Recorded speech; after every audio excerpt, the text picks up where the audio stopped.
Doctor ইউনূসের সরকার আরও 20 বছর থাক, এই দেশটাকে সংস্কার করা দরকার। বিএনপি নির্বাচন চাচ্ছে আওয়ামী লীগের মতো লুটপাট করে খাবে, আগে সংস্কার তারপরে নির্বাচন। এমপি যারা আওয়ামী লীগে তারা একই ব্যক্তি, খালি মুখোশটা পাল্টায়। বর্তমান যিনি আছে ডক্টর ইউনূস, আমরা চাই ইনি 10-20 বছর থাক। আপনারা যে এখন আওয়ামী লীগের কথা বলতেছেন, ফ্যাসিস্ট বিএনপির কথা বলতেছেন, এরা আসলে আবার চাঁদাবাজি শুরু হয়ে যাবে, আবার দলীয়করণ শুরু হয়ে যাবে।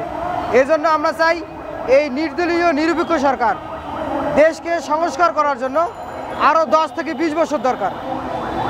আমাদের সাধারণ জনগণের জন্য এই সরকারই ভালো।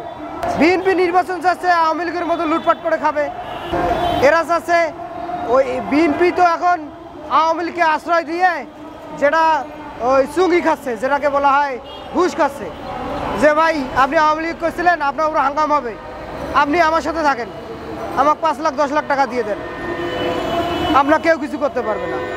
আওয়ামী লীগের পোলাপান এখন বিনিশ হয়ে গেছে, এখন বিএনপির পোলাপান হাট বাজার দখল করতেছে, হাট ঘাট সবখানে এখন বিএনপির পোলাপান দখল করতেছে, দেখা যায় শুধু মুখোশ পাল্টাই দিছে। এই জন্য চাচ্ছি এখন কিন্তু কোনো সিন্ডিকেট নাই।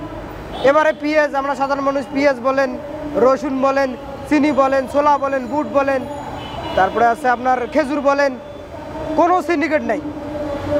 এখন ব্যবসায়ীরা চাচ্ছে একটা দল আসুক যারা আবার সিন্ডিকেট করতে পারে।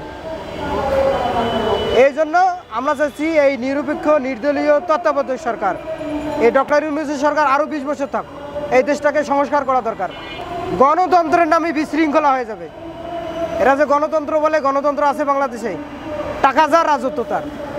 এই জন্য চাচ্ছি আমরা যে এই ডক্টর ইউনূস আরও 20 বছর থাক, আগে সংস্কার তারপরে নির্বাচন। বিএনপি আওয়ামী লীগ একই ধাঁচের গণতান্ত্রিক দল, তারা শুধু মুখোশ পাল্টায়, লোক একই। দেখবেন যে বিএনপি যারা আওয়ামী লীগে তারা একই ব্যক্তি, খালি মুখোশটা পাল্টায়। আমরা চাই না যে এই ধরনের বিএনপি, এই লোক ধরনের তারা ক্ষমতা আসুক, আমরা চাই না। আমরা এই সরকারের পক্ষে